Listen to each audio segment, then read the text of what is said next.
But talk about how were they able to take Scared Straight away from you? And this Well, you know, one thing about Scared Straight, by me creating it around the walls, my name was 292180. Man. That was my name. I was a number. Right. The state owned me. Mm-hmm. So anytime the state owned you, anything you did a part of the state had total control of that. Sound like a record deal. Yeah. Yeah.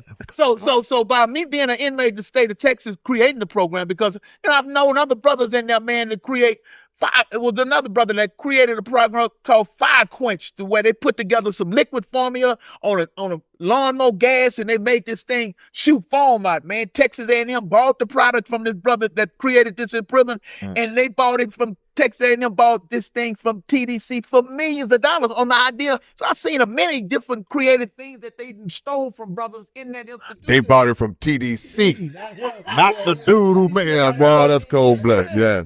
2 cents a day. Yeah. So a lot of our treasures and gifts, by us not being what they considered free people, they had the rights to it. So that's what happened with that Scared Straight program. But, like I tell people all the time, even me as a creator of Scared Straight, I know that in this day and time, dealing with that program in the city of Houston, these young Negroes ain't scared of nothing. That's another question I was going to ask you. Do you think now scaring them straight is the same, is the impact that it had back then now? No, never. You know what I'm saying? Because the family structure is much more distant than it was back then. We still had some form of family structure to where they could reinforce the message once they left prison. Right now, these Negroes is coming straight out, getting their pistols, putting their pistols in their pocket. Because again, they unsafe. The neighborhoods are unsafe. So the children are doing what they have to do to survive. You know what I'm saying? In the 80s and the 90s, they didn't have to actually, the pistol, it was certain OGs, certain people had guns the way you run around.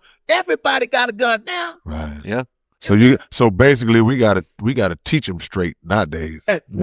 You got to build relationships up with these boys to let them know, because they don't trust nobody. The people that brought them in the world have turned their backs on them. Right. The schools have turned their backs on them. The community have turned their backs on them. So what we're dealing with a population of people that looks at you 2 or 3 times before they allow you to enter their lives. Man. And a lot of times what we're dealing with, I'm telling you, what we're dealing with is unseen pain that have never been treated. Right.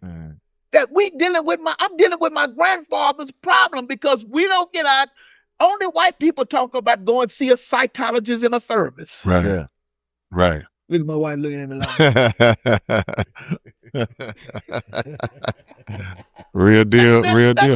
So we got to find brothers to where what I do at Unlimited Vision, where I've been appreciated to work for the last 10 years as a recovery coach. I do recovery coach working now.